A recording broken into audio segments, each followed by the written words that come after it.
There's no surprise today that in this season, this is the political season, and especially in America.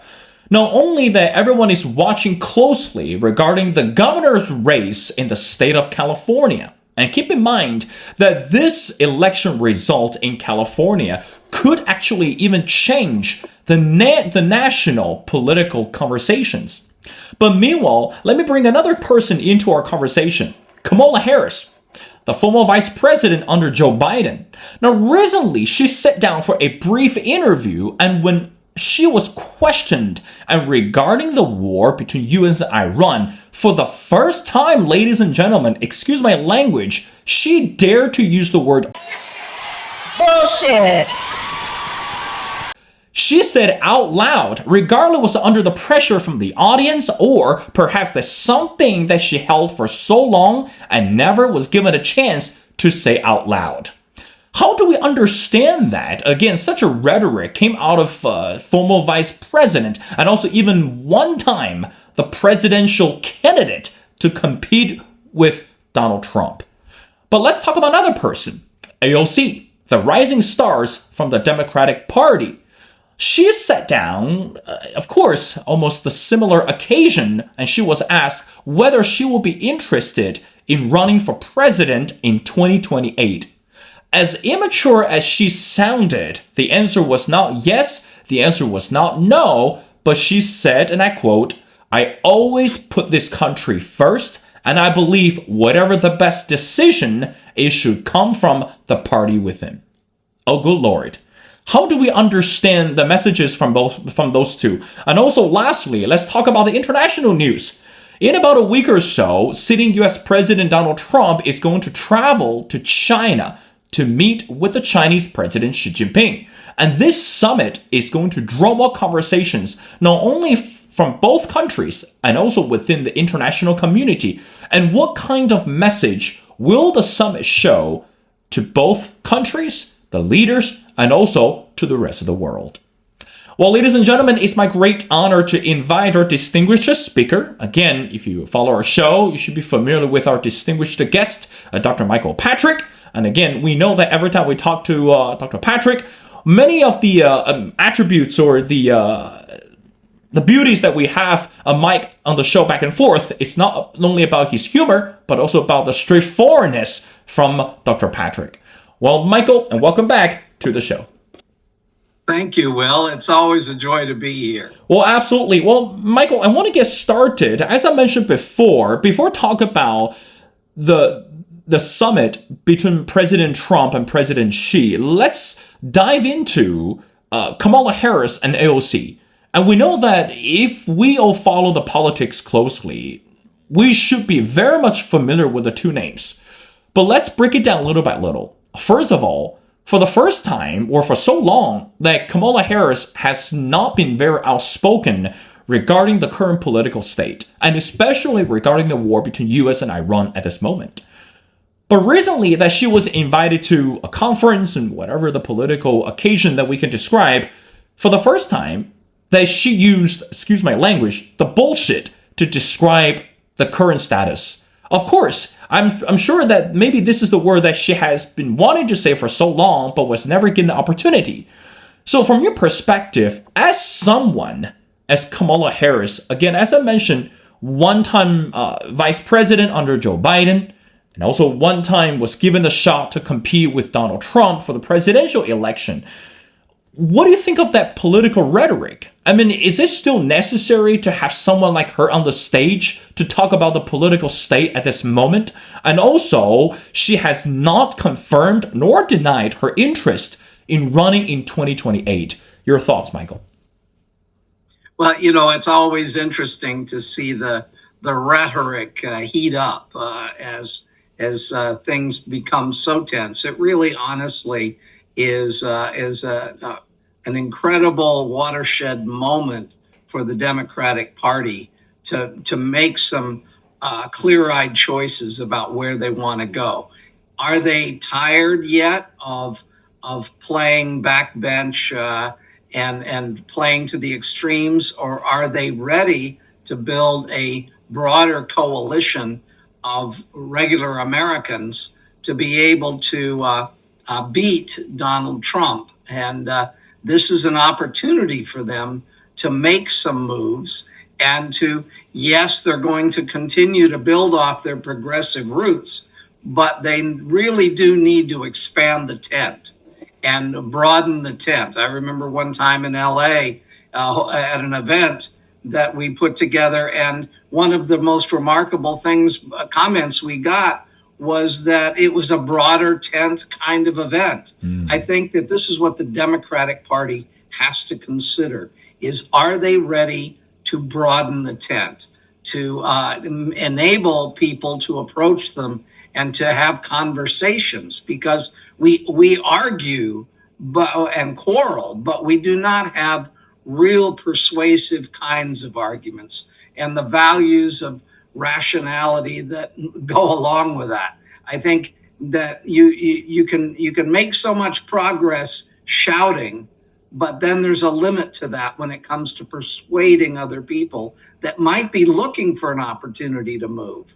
And that having that conversation means the Democrats have to change the language, upgrade the language, and begin to build a broader platform, a wider tent.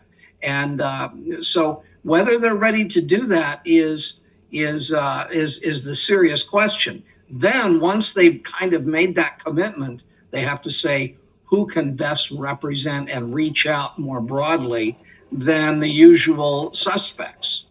And I think that's the next step for them. We could talk about what's happening in Congress, what's coming up in terms of the midterm elections. But fundamentally, from the Democratic point of view, they have to decide if they're prepared to make the kinds of sacrifices necessary to broaden the tent.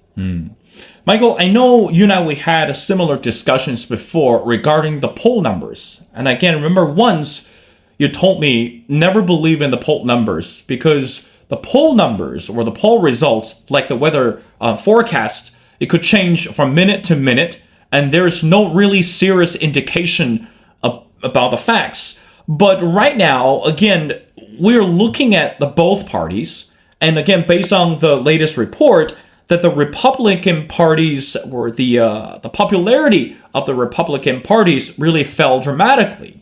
Again, we're looking at many aspects, but also voters in America are not much confident or more confident about the Democratic Party, especially when we look at, again, as you mentioned, do they have, or if they have someone who can truly represent. In addition to Kamala Harris, we're also looking at, for example, of course, the California governor, Gavin Newsom, and also we're looking at Wes Moore from Maryland. And recently, another person seemed to appear in the picture is the former chief of staff under President Obama is Rahm Emanuel. So again, we're looking at so many people who started to generate more conversations, but so far, the voters are having a difficulty in locking in the ideal one, or really want to say this could be the person really bring the party back, or to unify the conversations and unify the voters and able to compete or perhaps even to beat Donald Trump or the Republican Party at 2028. So do you think that today Democrats are ready to reshape the strategy? Again, it's not about the messages. It's really about the messenger at this moment. Do you think the Democrats are able to figure that out before it is getting too late? And also, on the Republican side, noises have been generating out loud too. We're looking at J.D. Vance, Marco Rubio, and more. So what do you think the balance between the two parties right now? Well, a real good place to start looking is what's happening in Congress. There is a lot of gerrymandering of political voting districts going on. And there was a court case recently that tended to lean a little more towards the Republican issues. But nonetheless, they're arguing over the seats that they can win in the House. And that's a real critical issue right now. And so that's kind of got everybody's attention in Congress is, can Donald Trump hold on to the House, for example. And there's a lot of issues that are hanging fire that depend on that. Things such as the recent court ruling about his tariffs policy. I mean, it's really been kind of the crown of Trump foreign policy and even domestic policy has been his use of tariffs. That may be removed by the courts from his options. He will have to go to Congress and get some agreement at some level for him to exercise that, because the power of tariffs belongs to the Congress. And so he has to kind of build a case as to why they need to continue to support him. So really the back and forth going on in Congress among Republicans, there's a number of Republicans who quite frankly aren't prepared to go along with whatever Donald Trump's mood is on a particular day. And there's a lot of issues that are going to come to the forefront in that trade that's going to take place if he's successful in salvaging, for example, tariffs. All of this is in play, and the setting of congressional districts probably won't affect this election, but certainly going forward it does. So in this kind of like nonsense that's swirling in Congress, we can begin to look to see if Democrats are prepared to reach across the aisle, build some coalitions, show that there's a leader or two capable of doing that. You know, if we go back and we look at Bill Clinton, former President Bill Clinton, he was pretty good and pretty effective at building coalitions. That's the kind of candidates they need to see coming forward in the Democratic Party to indicate that maybe we have some candidates here who could build coalitions, not just in Congress, but in the country. And so those are the kinds of places you can watch and see who's rising, who's kind of just still saying the same things they've always said. You can always raise money by preaching to the choir, but they need someone to speak a broader message. And watching who's effective in Congress may be one place to look. And of course, always the governors provide a stable of people that might be able to step up.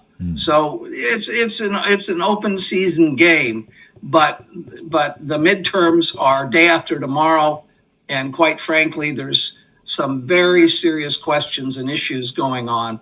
The American public is not happy with what's going on in Iran, and so that's why I think Trump is motivated to take some bold action. I do not think this latest conversation in the last 24 hours is going to merit anything to solve the problem. I think he's going to be going to Beijing with an issue still in play. There's some things he can do even in the next few days.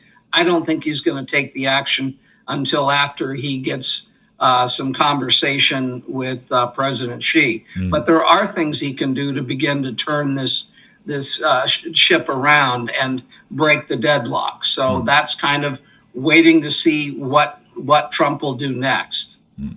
Well, Michael, you kind of allude into my next question. As I mentioned in the intro, President Trump is very much well prepared, hopefully at this moment, or anticipates his trip to China next week.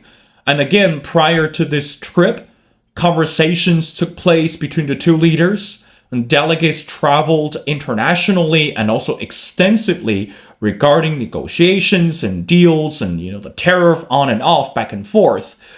But let's break it down little by little, Michael. From your perspective, I know there seemed to be a saying in politics, especially describe the presidents. It says, whenever chaos at home, presidents tend to travel overseas. So again, right now, as you mentioned before, domestically speaking, things are not looking too bright and too good for President Trump or for the Democrats. So how much do you believe that by making a trip to China, it sends a strong message, especially to the voters, to the mega base, that to say, this is a president who can get things done.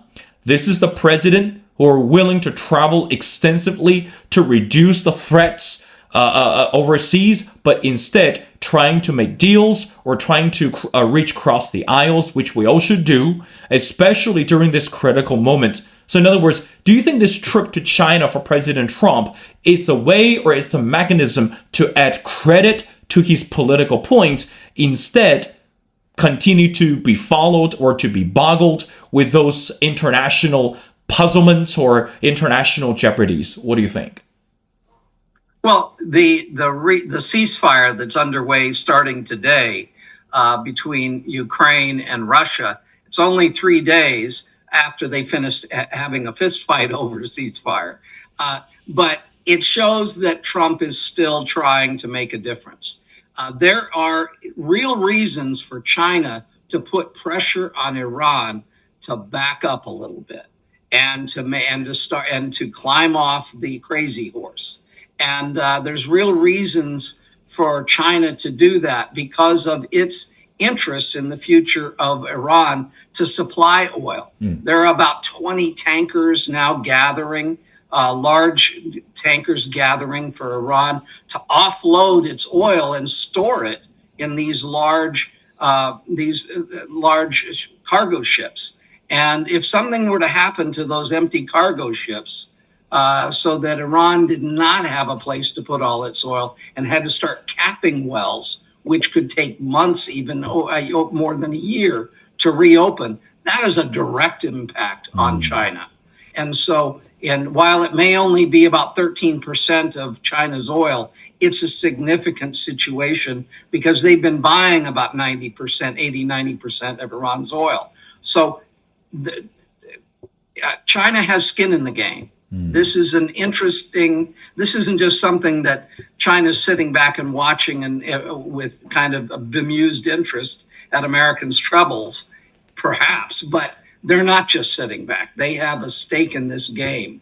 And so I think both Trump and Xi have motivations of their own to try and get this deal done with Iran and get it off the books and start getting traffic flowing again through the strait. So yes, China has a way of the oil going around the India and through Indonesia and places, but if there are no large tankers for that to happen, there's a lot that could happen in just a matter of days to change this math. So I really think China has got a stake in the game and is going to try and work with Trump to get some progress. There are many issues for these two gentlemen to talk about, but I think this is probably one of near the top of the list of several things. Well, Michael, let's talk about something more tangible and more practical. And we know that for both countries to prepare for this important summit, and there are certain topics will be brought it up for sure. Like, for example, this tariffs, as you and I we mentioned before, technological competition. We'll look at this microchips and AI policy regulations, semiconductors. But one thing is so important, it's about fentanyl.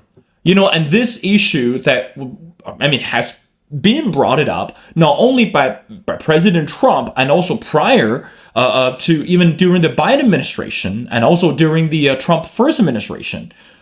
So there are so many issues like this, the fentanyl and also the territorial dispute and also the role of other countries and we'll look at the minerals and etc.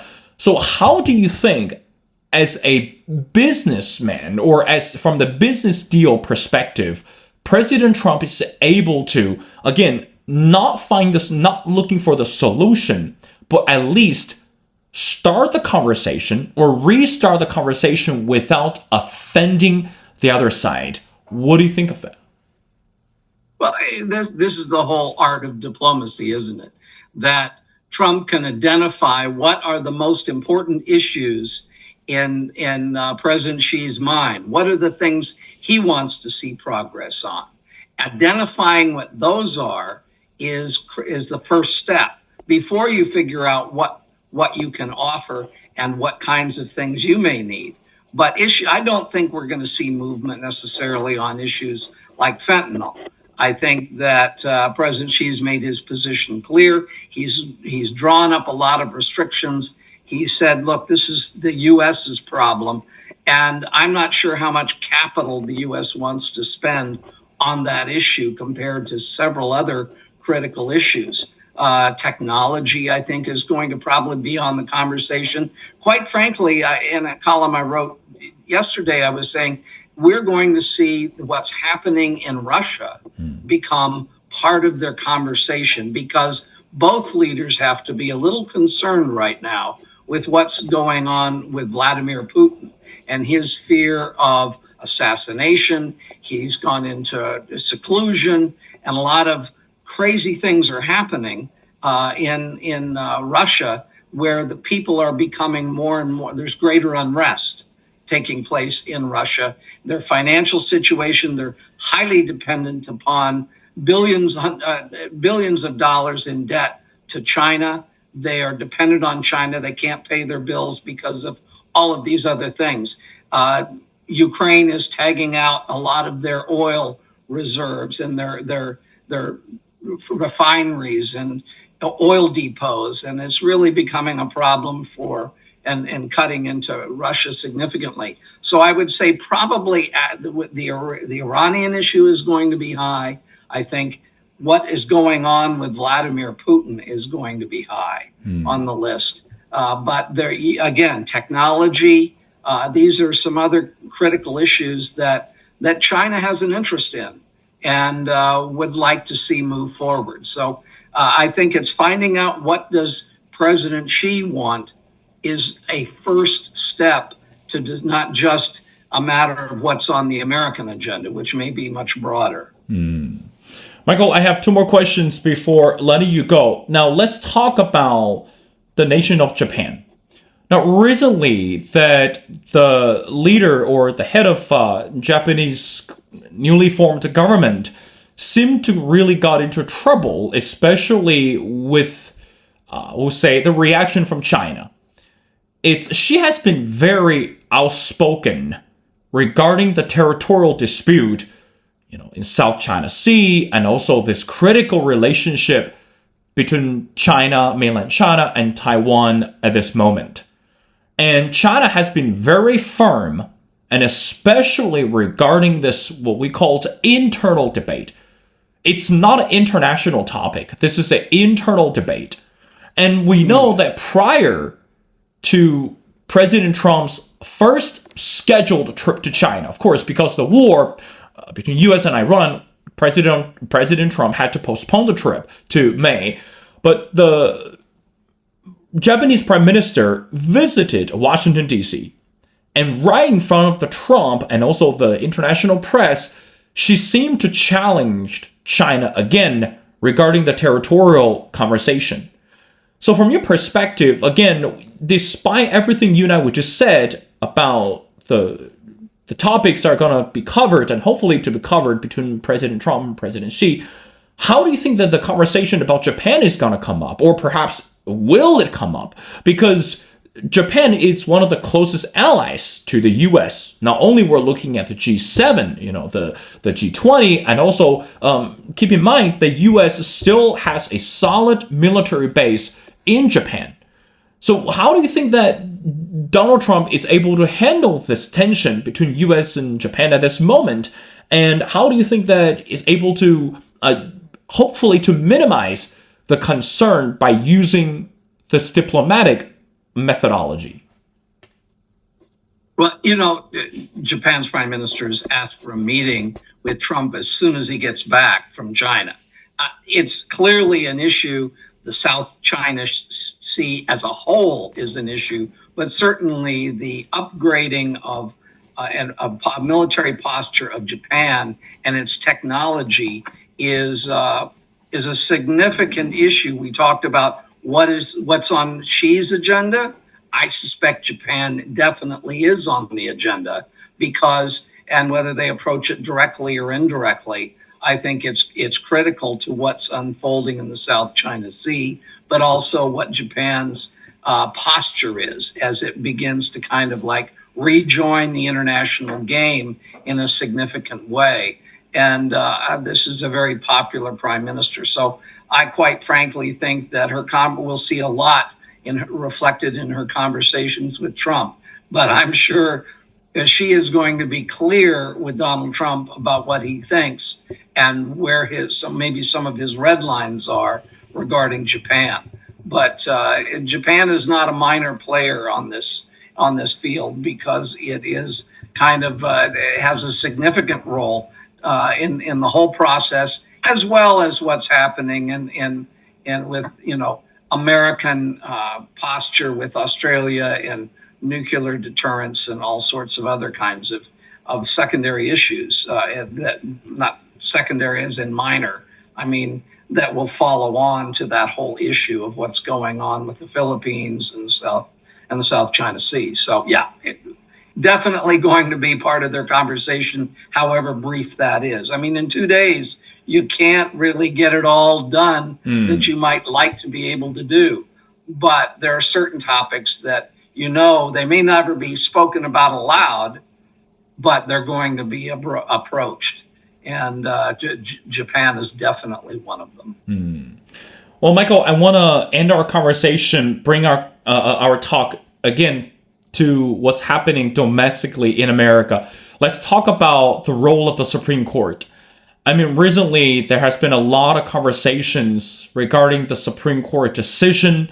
Of course, that again, I'm not a legal expert. I can't really explain in a full measure, but I'm sure you do, and you pay closer attention to what's happening in America and also outside the U.S. But based on the general survey, that a lot of voters in America today are less and less confident regarding the role of Supreme Court, especially when we look at this political polarization.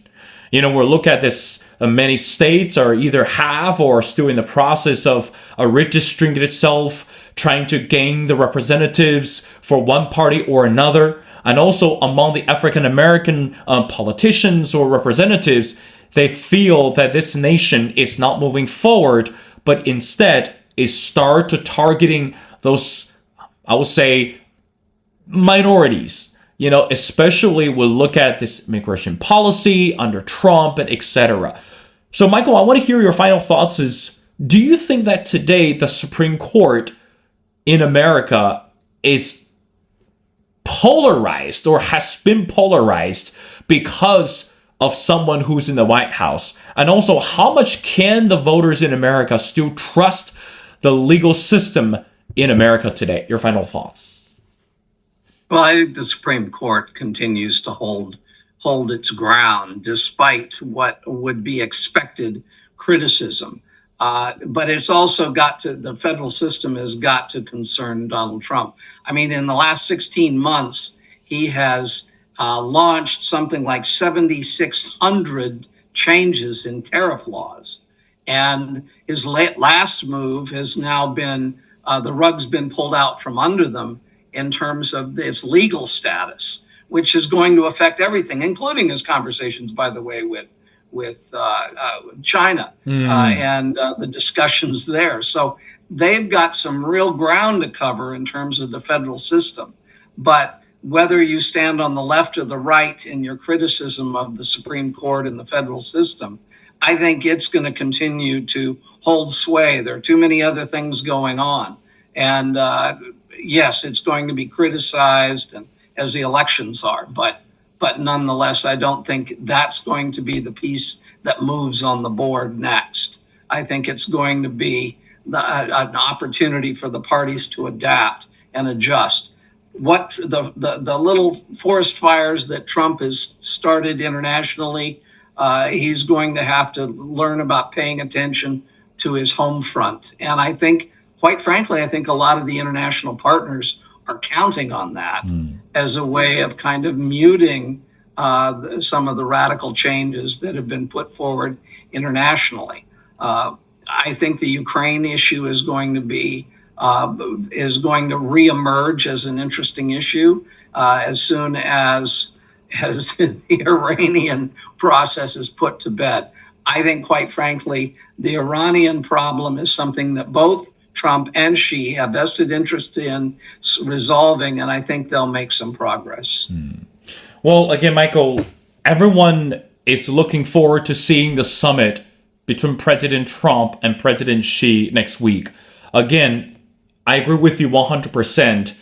There's no way that things can be done within 2 days.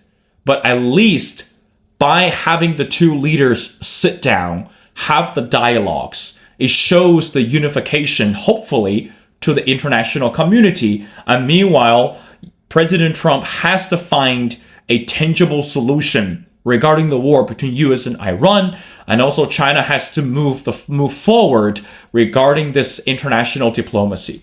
Well, again, ladies and gentlemen, it's such an honor to talk to Dr. Michael Patrick. Again, I really appreciate Dr. Patrick's insights, and I promise you next time we're not going to talk about Kamala Harris' profanity in public and also AOC's ambition for 2028. Again, Michael, thank you so much for your time. Thank you very much, Will. You have a wonderful week.